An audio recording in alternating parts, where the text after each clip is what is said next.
Hey guys, in this video we're going to look now at Google Sheets and how it compares to Excel. So the first thing that we learned in Excel was how to use cell styles, which is not available here in Google Sheets. So if I ask you for any cell style, you will have to use Excel for that activity.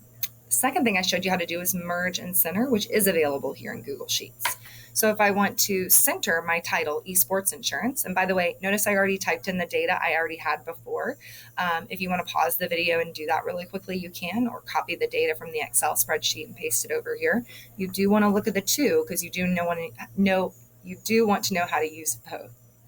All right, so just like in Excel, I'm going to click in cell A1 and I'm going to drag over to F1 because I want it to take up my whole screen, or at least the whole area where I have data.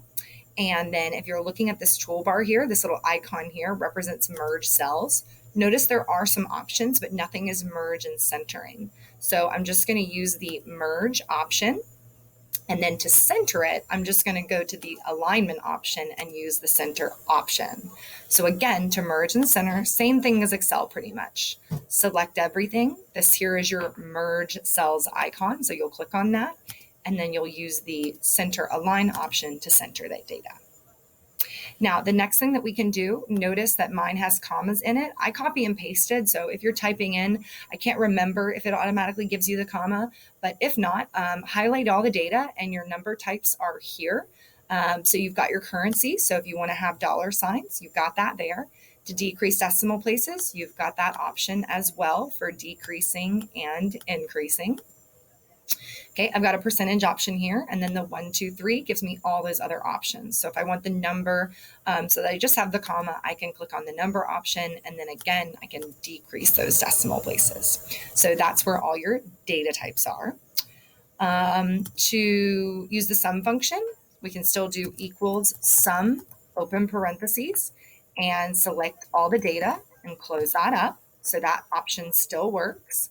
We can then click on that cell and use the fill handle at the bottom. So notice it gives you the square at the bottom, but you don't get the same handle that you get in Excel when you're ready to drag.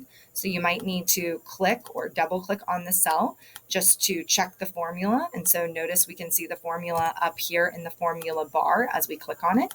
So that did in fact work. I can do it the other way. So in F4, I can come up to these dots here because my screen's a little bit smaller. You may not be seeing dots. You may just be seeing this icon here at the end. So you want to click on functions and there's your sum function. Notice it doesn't automatically give you the cell range, so you'll need to highlight that or type that in. Again, remember the colon represents through, the comma represents and. One nice thing is it goes ahead and gives us the answer prior to make sure we've got the right answer we're looking for. And then again, once I have that, I can click on the fill handle and I can fill down. So we still have our options of doing our sum and our difference.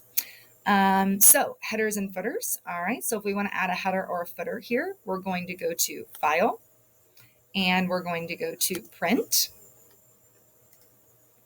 And then you'll notice headers and footers.